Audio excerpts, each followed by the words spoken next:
بسم الله الرحمن الرحيم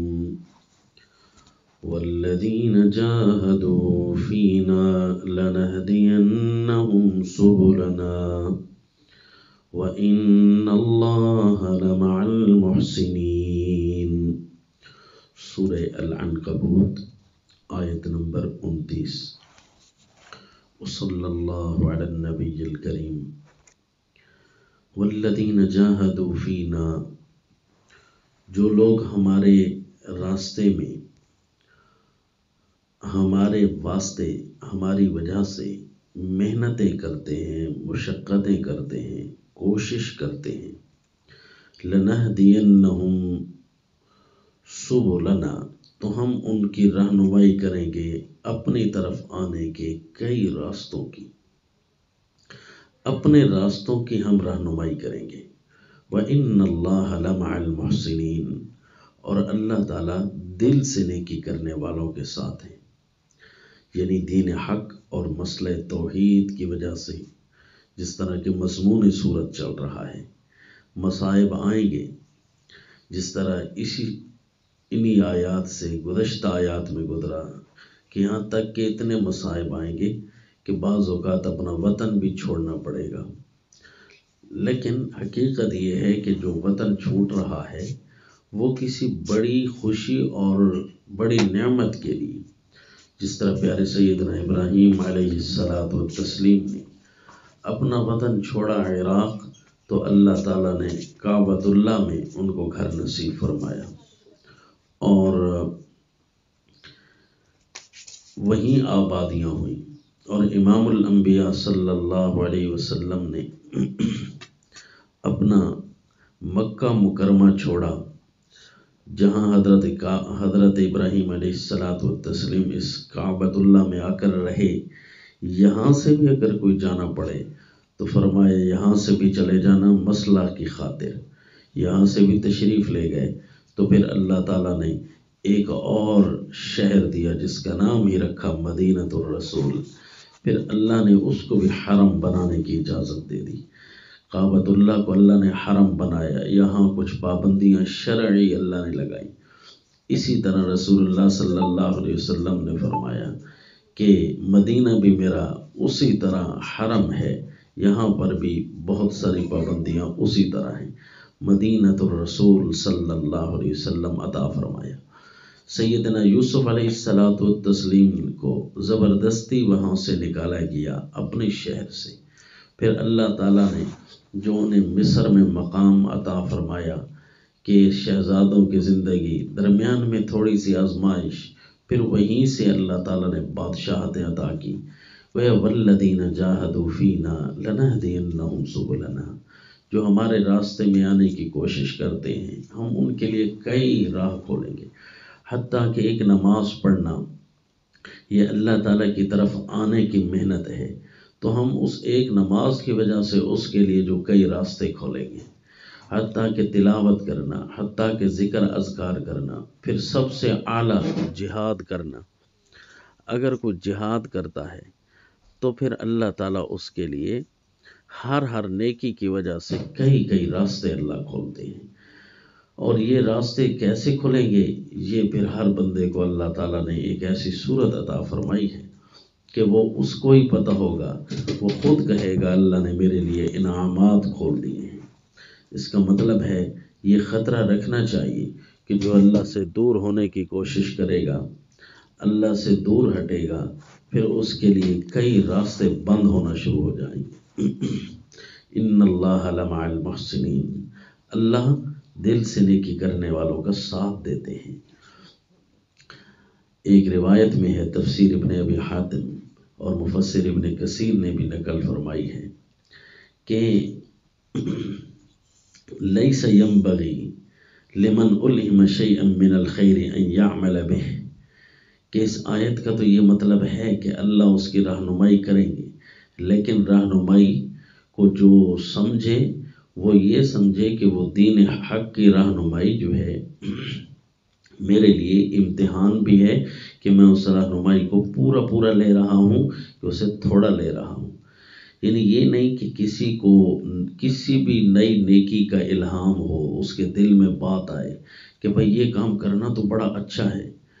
تو وہ فوراً اس کو کرے نہیں، کیونکہ عین ممکن ہے اس کے ذہن میں وہ اچھا ہو اور دوسری طرف سے یہی چیز آزمائش بن جائے کہ دوسری طرف سے بھی تو قانون ہے کہ جب تک رسول کی اتباع نہیں ہوگی اللہ محبت نہیں کریں گے۔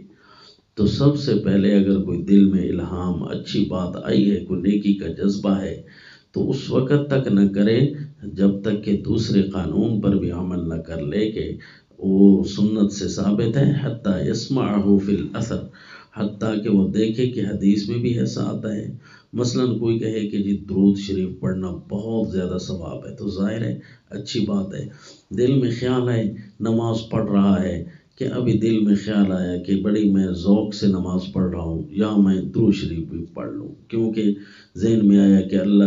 جو اللہ کے راستے میں کوشش کرتا ہے ہم اس کے لیے راہ نکالتے ہیں، اللہ نے فرمایا ہے۔ تو میں نماز پڑھی تو میرے لیے درود کی محبت شروع ہو گئی، لہذا ابھی میں درود بھی پڑھ لوں۔ نہیں، وہ نماز اگر پڑھ رہا ہے، ثنا پڑھے گا، سورہ فاتحہ پڑھے گا وغیرہ، جس طرح احادیث سے ثابت ہے۔ یہیں اگر درود شریف پڑھنا شروع کر دیا تو سمجھو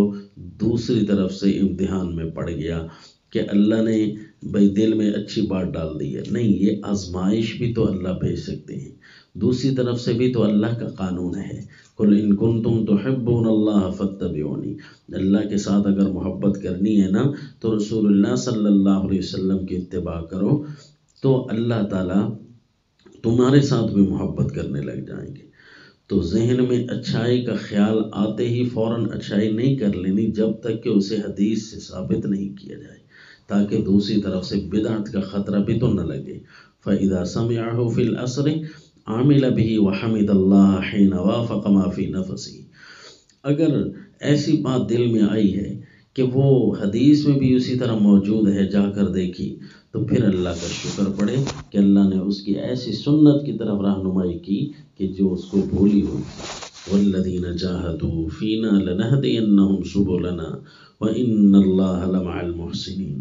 اللہ دل سے نیکی کرنے والوں کا ساتھ دیتے ہیں۔ حدیث شریف میں آیا، حضرت شعبی سے روایت ہے رحمہ اللہ کہ سیدنا عیسیٰ ابن مریم علیہ الصلاۃ والتسلیم ان کی طرف سے ایک روایت چلی آ رہی ہے۔ حضرت سیدنا عیسیٰ علیہ الصلاۃ والتسلیم بھی فرمایا کرتے تھے، انما الاحسان ان تحسن الی من اساء الیک لیس الاحسان ان تحسن الی من احسن الیک، یہ احسان نہیں ہے، احسان یعنی اعلیٰ طریقے کی نیکی، یہ نہیں ہے، یہ ہوتی ہے کہ آپ اس کے ساتھ اچھائی کریں جو آپ کے ساتھ برائی کر رہا ہے۔ یہ تو نیکی اعلیٰ تو نہیں، نیکی تو ہے اعلیٰ نہیں کہ ان تحسن الی من احسن الیک، کہ جو آپ کے ساتھ اچھائی کرے تو آپ اس کے ساتھ اچھائی کریں، نہیں، نیکی تو اصل نیکی کا معیار تو یہ ہے جو برائی کرے اس کے ساتھ اچھائی کرنی ہے۔ حدیث جبرائیل مشہور ہے، احادیث شریف میں بہت زیادہ، بخاری مسلم ہر کتاب میں آئی ہے۔ رسول اللہ صلی اللہ علیہ وسلم سے نیکی کے بارے میں سیدنا جبرائیل امین نے پوچھا، انسانی شکل میں تشریف لائے، صحابہ اکرام بیٹھے تھے، اللہ کے نبی سے پوچھا کہ مل احسان، اللہ کے رسول نیکی کس کو کہتے ہیں کہ ہم کریں؟ تو کیونکہ اللہ فرما رہے ہیں نا فَإِنَّ اللَّهَ لَمَعَ الْمُحْسِنِينَ، اللہ دل سے نیکی کرنے والوں کے ساتھ ہے۔ تو پھر اللہ کے نبی نے ارشاد فرمایا، جب انہوں نے پوچھا اخبرنی عن الاحسان، تو اللہ کے نبی نے فرمایا ان تعبد اللہ کأنک تراہ فإن لم تکن تراہ فإنہ یراک، تو اللہ کی عبادت ایسے کیا کر گویا کہ تو اپنے اللہ کو سامنے دیکھ رہا ہے۔ اللہ کو دیکھ تو کوئی نہیں سکتا، یہ کیفیت پیدا کر کہ میں اپنے اللہ کے سامنے ہوں، چاہے کیسے خوبصورت طریقے سے اپنے اللہ کو راضی کروں، عبادت کروں۔ فإن لم تکن تراہ، اگر یہ کیفیت دل میں پیدا نہیں ہوتی تو زور لگاتا ہے لیکن یہ خیال نہیں جمتا، بعض اوقات یہ رتبہ نصیب نہیں ہوتا، یہ کیفیت نہیں دوبالا ہوتی، تو فإنہ یراک، کم از کم یہ تو سوچ لے کہ اللہ تو تجھے دیکھ رہا ہے۔ یہ تو ہر بندہ سوچ سکتا ہے کہ اللہ مجھے دیکھ رہا ہے، ہر بندے کے ذہن میں ہر وقت یہ ہو، ہر عبادت کرتے ہوئے، حتیٰ کہ جوتا پہننا بھی اس کا عبادت بن جائے گا اگر اس نے اس ذہن سے پہنا کہ میں سنت کے مطابق پہنوں تاکہ یہ سنت پر عمل کرنا میرا عبادت بن جائے۔ تو یوں جب اپنے اللہ کو سامنے دیکھ کر عبادت کرے گا تو ہر نیکی اس وقت نیکی بن جائے گی۔ کوئی بھی نیکی کرنے لگے اس وقت یہی خیال ہو کہ میں اللہ کو دکھا رہا ہوں، میں اللہ کو راضی کرنا چاہتا ہوں، میں اللہ سے لینا چاہتا ہوں، چاہے دنیا شکریہ ادا کرے یا نہ کرے، میں اپنے اللہ کو ہی دیکھنا چاہتا ہوں۔ لا نرید منکم جزاء ولا شکورا، میں اپنے اللہ سے ہی بدلہ لینا چاہتا ہوں، اپنے اللہ سے ہی اس کی رضا دیکھنا چاہتا ہوں۔ تو فرمایا والذین جاہدوا فینا لنہدینہم سبلنا، جو ہماری طرف آنے کی کوشش کرتے ہیں ہم ان کے لیے کئی راہ نکالیں گے،